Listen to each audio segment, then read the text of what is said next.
حضور علیہ السلام فرمایي د منافق څلور علامې دي. یو حدیث کې درې دي بلکې ورسره څلورمه ده. د منافق او د منافق سزا ته پته شته. الله قرآن کې وایي ان المنافقین فی الدرک الاسفل من النار. منافقان به په هغه لاندې طبقه د اور کې پراته دي.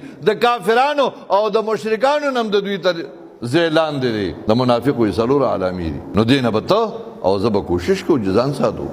کم کم اذا حدث کذب، کله چې دې خبره کوي نو دروغ وایي. خبرې کوي نو خبرو کې دروغ وایي. دا د منافق علامه ده. مخکې هم دروغ زیاتو، خو نن د موبایل شریف د برکته دروغ بالکل اړو ګناه نشته. د دروغو چې کوم دی ګناه ختمه شوه. اوس را روانه وه، یو بابا ګاډی چلولو نو رنګ والا راغی کم ځای کې یره جی وي زه خو چې کم دی فلانکي ځای کې روان یم او زم هسپتال ته ورنږدې یم او د چا صدۍ نه ډېره ووته وي هسپتال ته ورنږدې یم پېښور ته ځم هسپتال.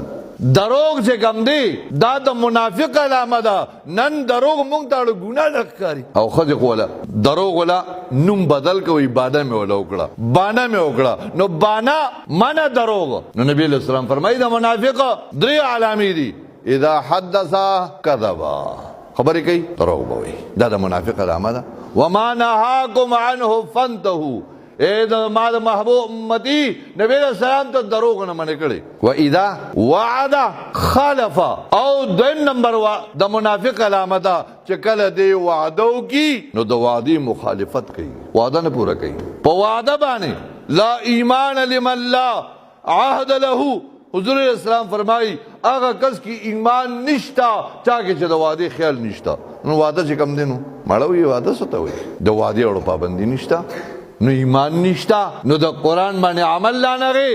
دا پیغمبر علیہ السلام ما نہاکم عنہ فانتہو دا غیر نمانا لانا لا. نو اذا حدثا کذبا، خبریں کئی دروغ وایي. واذا وعد خالف، کله چې وعده کی وعده نه پوره کوي. واذا اؤتمن خان، او کله چې ورسره امانت کیږي نو هغه کی خیانت کوي. امانت داغه خیال نه ساتي، امانت ورسره کې داغه چې کوم دی خیال نه ساتي، امانتدار نه دی، د امانت خیال نه ساتي. او سلورمه خبره چې کوم حضور علیہ السلام فرمایلی دا واذا غضب فحشا، کله چې غوسه شي نو کنزل کوي. کله چې غصه شي نو کنزل کوي. کنزل پیغمبر السلام د منافق علامه خدا راشه د ما پښتانه په ګب کې یا لکه دلې بچیه چرته تلې یا لکه دوسه یا لکه دله، دا زمونږ تکیه کلام دی. کنزل الله قرآن کې د مشرکانو بوتانو ته الله کنزل مه کوئ.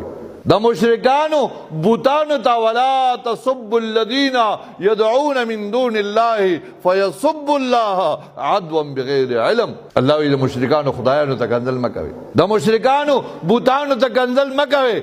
ځکه د دې په جواب کې به هغوی ستاسو رب ته کنزلو کی، ستاسو خدای ته به کنزلو کی، نو دا الټه به ته ګناهګار. نو وما آتاکم الرسول، کوم څیز چې پیغمبر علیہ السلام تاسو ته حکم کوي دا کوا، هغه کوا. وما نهاکم عنه فانتهوا، او د کوم کار نه چې پیغمبر علیہ السلام تاسو منع کوي دا غینا ځان وساته. واتقوا الله، د الله نه ویریږه.